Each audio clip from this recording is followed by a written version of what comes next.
चतुर्भुज दास जी को आज्ञा कर दी गुसाई जी ने, कल मेरे साथ द्वारिका यात्रा पर चलना है, तुमको तैयार रहना। चतुर्भुज दास जी बोले, मैं तो लाला के बिना एक क्षण ना रहे हूं, मैं तो गिरिराज जी के दर्शन के बिना एक क्षण ना रह सकूं, कैसे जाऊंगा। चतुर्भुज दास जी रात भर ठाकुर जी के चरणों में बैठे रहे और कहने लगे, हे नाथ, मैं आपके बिना नहीं रह सकता, आप गुरु जी से कहिए कुछ करके ऐसी व्यवस्था बनाओ कि मुझे द्वारिका ना जाना पड़े, मैं आपके बगैर नहीं रह सकता। बार बार चरण पकड़ते हैं, हे श्री जी बाबा, हे श्रीनाथ जी, ऐसी कृपा कर दो ना, रात में एक मेघ बरस जाए, इतनी बारिश हो कि जल भर जाए, गुरु जी अपने आप ही स्थगित कर देंगे, मैं आपसे दूर नहीं जानो, मैं गुरु जी तो मना ना कर सकूं, आपसे प्रार्थना कर सकूं ना।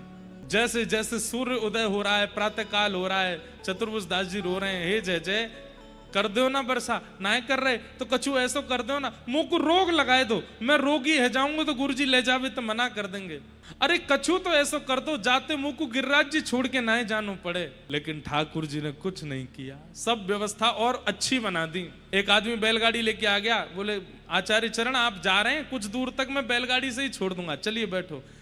चतुर्भुज दास जी बोले, मैं तो कह रहा हूं व्यवस्था बिगाड़ो, आप तो और व्यवस्था करवा रहे हो, अरे पैदल की जगह बैलगाड़ी भिजवा दी। गुरु जी बोले चलो चतुर्भुज दास। चतुर्भुज दास जी निकल रहे हैं, गुरु आज्ञा टाल नहीं सकते लेकिन गिरिराज जी छोड़ नहीं सकते। ज्यों ज्यों चलते हैं पीछे मुड़ के देखते, जब तक श्रीनाथ जी दिखते रहे हाथ जोड़ते रहे, कुछ कर दो, कछु तो कर दो, कहीं तो रुकवाए दो। फिर गुरु जी के साथ चलने लगे, फिर पीछे मुड़ के देखा श्रीनाथ जी नहीं दिख रहे, केवल गिरिराज जी दिख रहे हैं।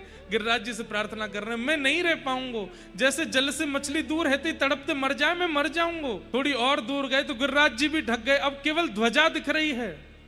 ध्वजा जी से प्रार्थना कर रहे हैं, कछु तो करो, आप भी दिखनी बंद है गई, मेरे प्राण निकल जाएंगे। और थोड़ी दूर जाके जब पीछे मुड़ के देखा, जब ध्वजा जी भी नहीं दिखी, चतुर्भुज दास जी को वहीं मूर्छा आ गई, वहीं गिर पड़े। गुसाई जी ने पीछे मुड़ करके देखा तो चतुर्भुज दास जी अचेत पड़े। हाँ गिरधर प्राण गिरधर जीवन गिरधर, हाँ गिरधर प्राण गिरधर जीवन गिरधर कह करके रो रहे हैं। गुसाई जी ने जाकर के जैसे ही जल का छिड़काव किया, क्या हुआ, चतुर्भुज दास होश में आए और होश में आकर के बोले, गुरुदेव मैं आपसे मना नहीं कर पाया, आपने आज्ञा की कि जाना है द्वारिका तो मैं चल पड़ा, लेकिन वास्तविकता ऐसी है कि मेरे नेत्र बिना कमल नयन को देखे रह नहीं सकते, बिना गिरिराज जी को देखे सुने स्पर्श किए मैं जी नहीं पाऊंगा। मैं आपकी आज्ञा का उल्लंघन नहीं करना चाहता, पर नाथ आपके चरणों में प्रणाम करते हुए बस आज्ञा चाहता हूं, मुझे वापस जाने की आज्ञा दे दीजिए, मैं गिरिराज जी के बगैर नहीं रह सकता। गुसाई जी मुस्कुराए, बोले तुरंत दौड़ के जाओ गिरिराज जी और वहीं रहो, कहीं मत जाना।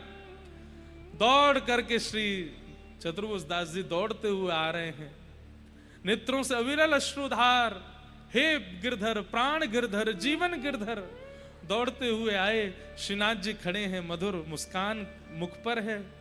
चतुर्भुज दास जी आए, आकर के लिपट गए चरणों से, बोले बहुत छलिया हो, बहुत कपटी हो, बहुत निष्ठुर हो, कोई योजना नहीं बनाई मुझे भेजने की, सब योजनाएं व्यवस्थित और कर दी, अगर मैं मूर्छित होके नहीं गिरता आ ही नहीं पाता लौट करके।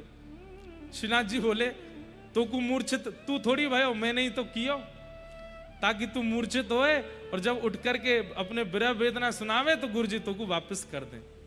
अगर मैं कोई और योजना बनाता तो गुसाई जी तो जाते, पर तो को छोड़ जाते तो तू यहां रह करके पूरे समय गुसाई जी की चिंता करतो। या मैंने ऐसी व्यवस्था कराई कि तेरे हृदय को भाव गुसाई जी को समझ आ जाए और वही तो को आज्ञा करके वापस भेज दें। चतुर्भुज दास जी बोले, एक वचन दो।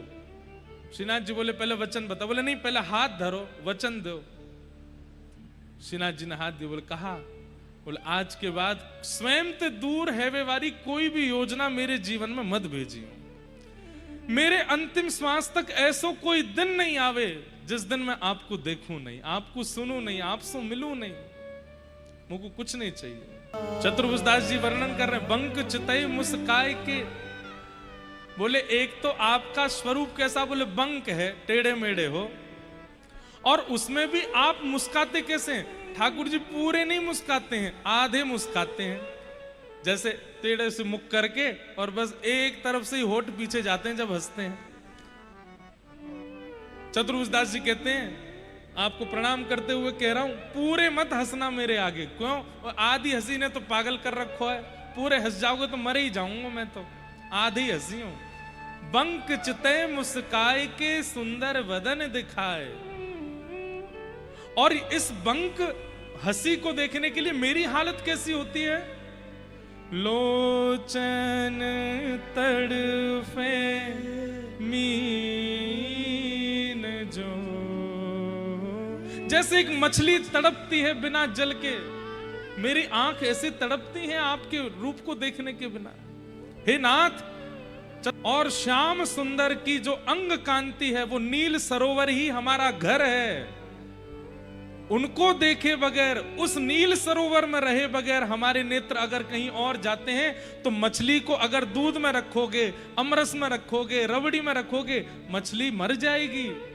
मछली तो सरोवर में ही रहती है और वो नील सरोवर श्री कृष्ण की कांति है।